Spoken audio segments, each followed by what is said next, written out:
Bonjour et bienvenue. Alors, après avoir nettoyé et préparé notre donnée, c'est-à-dire notre dictionnaire maintenant, on va passer maintenant à l'enregistrement ou à la création des formats des fichiers.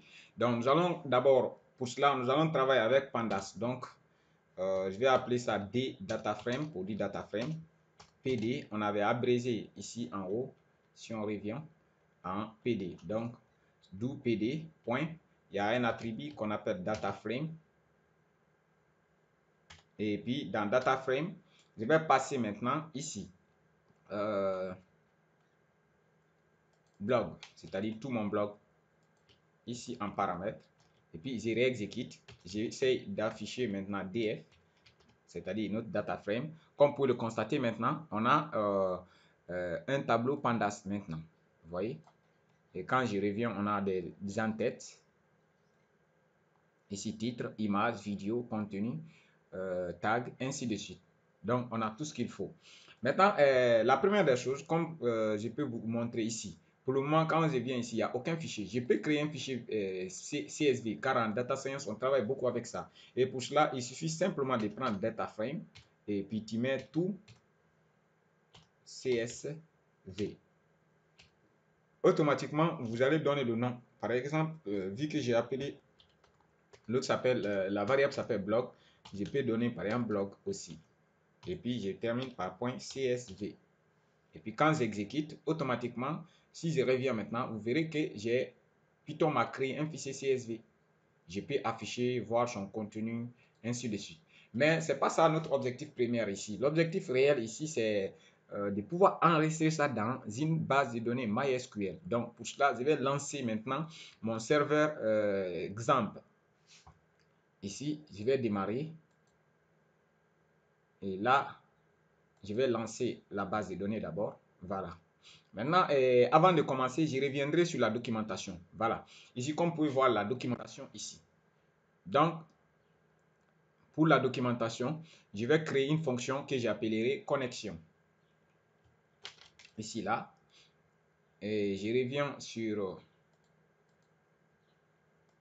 notre notebook. Et là, je vais appeler def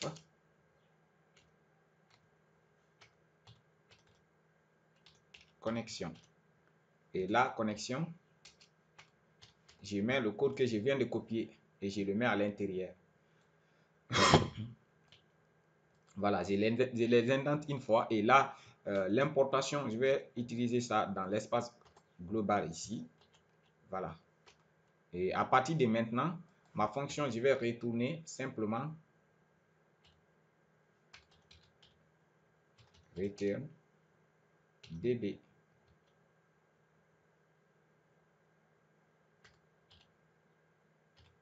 db. Et là, ça, je vais enlever ça ici. Simplement, je retourne db. Voilà. J'exécute. Mais attention, j'ai fait une erreur ici. Ma base de données, il n'y a pas de mot de passe. Donc, c'est mot et le login, c'est root. Et là, je ne vais pas utiliser cette base de données. Je vais créer ma propre base de données et je vais appeler ça web scrapping. Donc, vous n'êtes pas sans savoir que je dois créer cette base, ça n'existe plus. C'est pourquoi même j'ai lancé ici. Voilà. Et à partir de maintenant, je vais créer une nouvelle base de données. Et là, je colle le nom que j'ai mis là-bas, web scrapping, et puis créer. Comme vous pouvez le constater, je suis dans la base de données web scrapping qui est en ce moment, aucune table n'a été trouvée. Donc, ce n'est pas grave. On va créer des tables à partir de notre Jupyter Notebook ici. Voilà, c'est bon. À partir de maintenant, je vais revenir toujours sur ma documentation ici. Et là, on a une partie où on peut créer des tables, on peut faire beaucoup de choses. Donc, je vais chercher encore le code source. Vous pouvez voir le lien. Après, je vais mettre ces liens-là dans la vidéo. Et nous avons ici l'enregistrement create table. Je vais chercher le cas où il crée tableau ici. Voilà, c'est ici. Voilà, je vais faire une fonction de création de tableaux. Donc, je vais prendre cette partie simplement parce que j'ai fait la partie connexion. Et là, je reviens dans mon notebook et je vais créer une fonction def create table. C'est pas database, create table. Et là,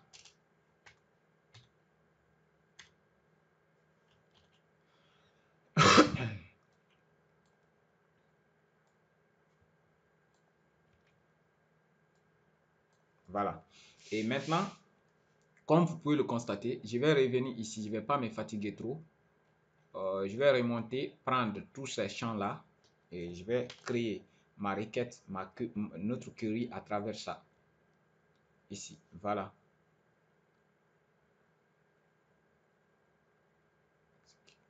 Drop table, non. Voilà. Je vais coller ça ici. Et là, qu'est-ce que je vais faire? Voilà. Et puis, à partir de maintenant, je supprime ça. Je place une virgule. À partir de là, c'est la même chose. Une virgule. À partir de là, déjà, oui. À partir des tags, une virgule. Une virgule. Une virgule.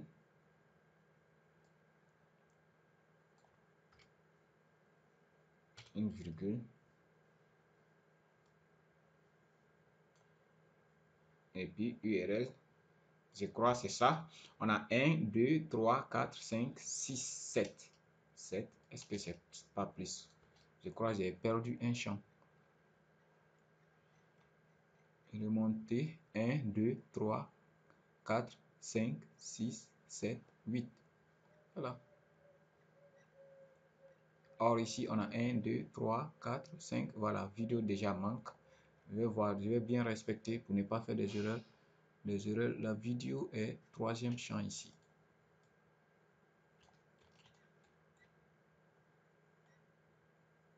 1, 2, voilà. La vidéo, je crois c'est ça que j'avais supprimé. Maintenant,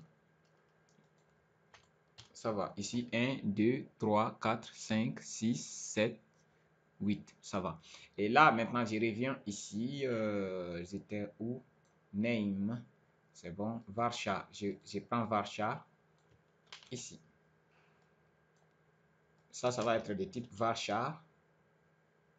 Image va être de type texte, vu que c'est Zigantech. Et là, contenu, même chose. Texte. Et vidéo, je crois Varchar, parce que généralement tout était vide là-bas. Tags aussi Varchar, 255 caractères acceptés. Auteur aussi 255 acceptés aussi. Ça, je vais prendre datetime. Date time. Et là, le dernier URL, même chose, Varchar 255. Et je reviens maintenant. Je vais même fermer la parenthèse. Je vais désactiver. Voilà. Je coupe ça, je remplace maintenant dans la partie insertion.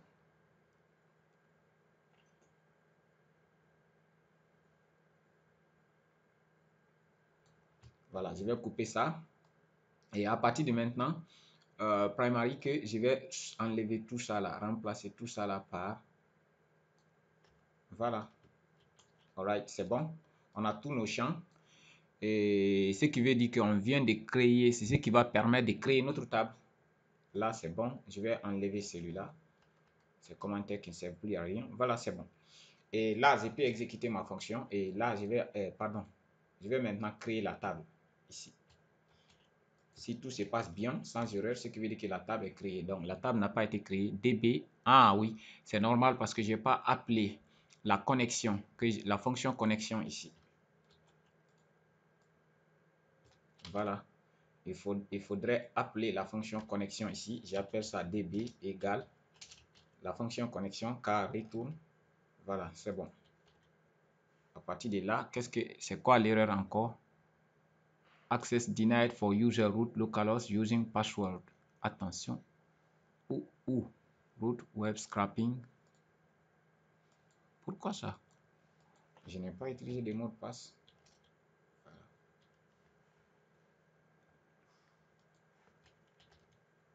Voilà, ça va. Maintenant, la base de données est créée. Quand je reviens maintenant, je rafraîchir automatiquement. Nous avons la base de données qui a été créée automatiquement avec Python, par Python. Donc, ici, je me suis trompé, hein. J'ai fait une erreur. Je n'ai pas changé le nom de la table, donc c'est pas grave. On va revenir toujours dans notre notebook. C'est pas user que nous on veut créer, mais plutôt on va créer article. Article. Ou bien, oui, article, c'est pas grave. Article. Et là, on va réexécuter encore. Et puis, ça va. Maintenant, quand on revient, on a des tables, table user et table article. Les deux sont déjà créés, mais on a besoin de la table article. Voilà. Maintenant, comme vous pouvez le constater, on a maintenant la table article avec l'ID et tous les champs. Maintenant, arrivé là, on passe que je pense qu'on a fait l'essentiel. Maintenant, on va revenir toujours dans la même documentation pour voir où on fait l'insertion. Voilà. Une fonction connect, ça c'est execute alter table, non. Ce sont des choses qui ne nous intéressent pas. D'abord, nous on veut simplement créer query. Non, ça c'est l'insertion d'un champ. Voilà. Donc, c'est l'exemple qui va nous concerner ici. Dans ce cas ici, c'est l'insertion de plusieurs champs. Et je reviens maintenant dans mon notebook. Et là, je vais créer encore une fonction que j'ajoute. Et je mettrai insert into article. Là, c'est bon. Et à partir de là, je recopie encore à l'intérieur. Je vais bien indenter. Voilà. Et là, qu'est-ce qui se passe? DB, on ne doit pas oublier encore la même chose ici. Il faut créer DB avec la connexion. C'est bon. Define query. Voilà. C'est ici on définit notre query. C'est bon. Query. Je reviens là, ici.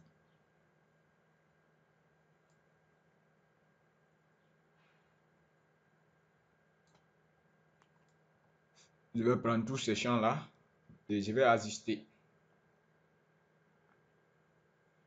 Voilà, la baisse. Ici, à partir de là, je vais supprimer tout ça là. Et puis, c'est bon. Maintenant, qu'est-ce qu'il faut? Ici, je dois d'abord enlever les types puisque ce n'est pas la création. C'est juste l'insertion des valeurs maintenant des champs déjà créés, qui sont déjà créés. Donc, j'enlève tous ces types-là.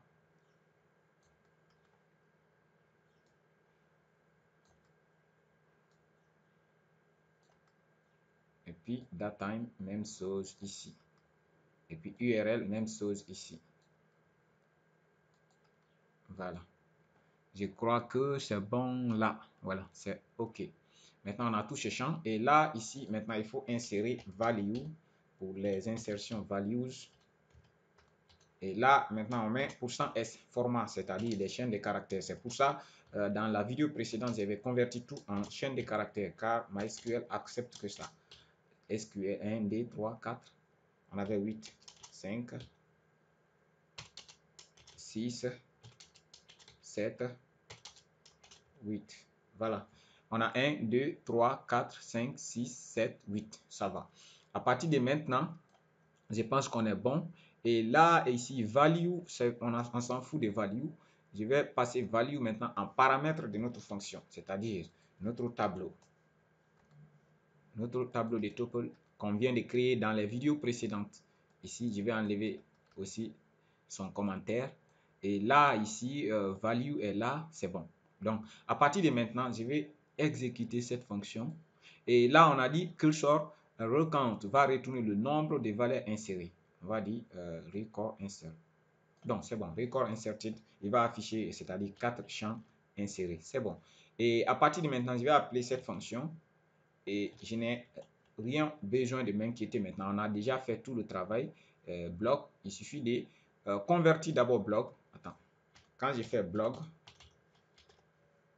comme vous pouvez le constater, on a maintenant des dictionnaires. Alors, ce n'est pas ce que nous on veut.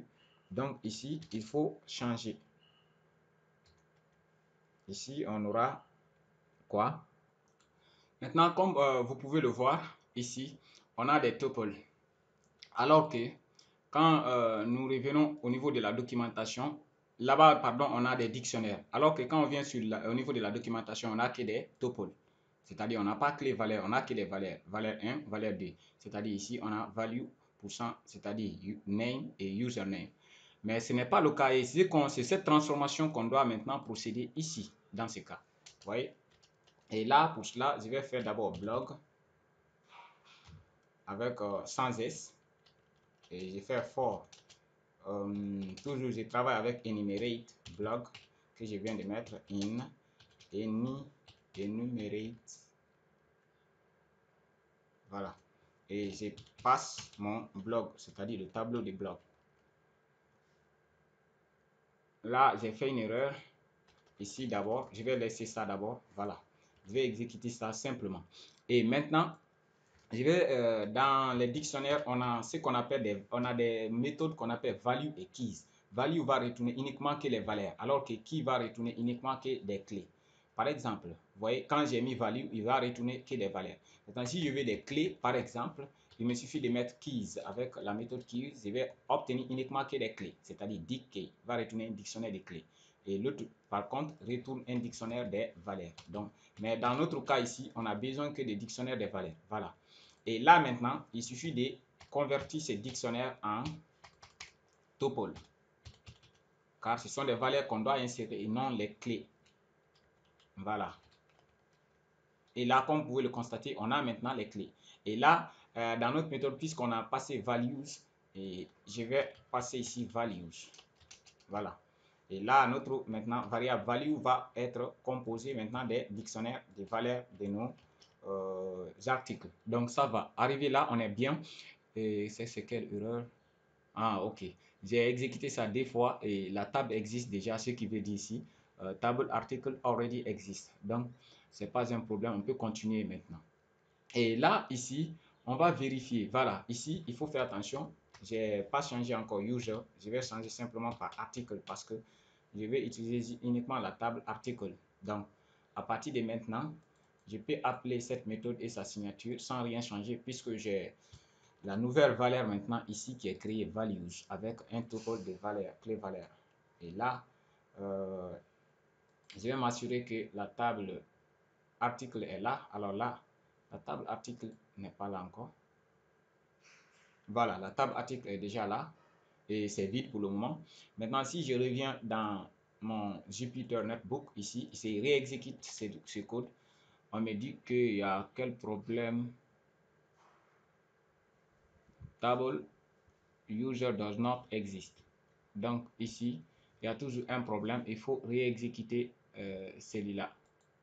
C'est-à-dire, j'ai changé article sans utiliser user. Donc, il faut récompiler. Voilà. Normalement, tout devrait marcher bien maintenant.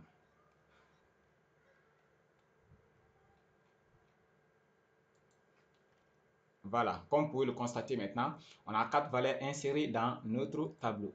Si je reviens dans ma base de données maintenant, article, je dois revoir les 4 champs qui viennent d'être insérés. Voilà. Vous voyez? Donc, arrivé là, je pense qu'on a fait l'essentiel et le cours prochain, on va essayer de créer encore un projet en PHP qui va exploiter ces données et vous verrez combien de fois on peut faire les liens avec web scraping et un site web. C'est-à-dire, j'ai créé un site web, j'ai créé encore une API en Python qui va faire du web scraping et j'ai pu même créer des fonctions. Il suffit de passer des URL et automatiquement, ma page va les afficher dynamiquement du côté du PHP ou du Node.js ou encore du Java, ainsi de suite.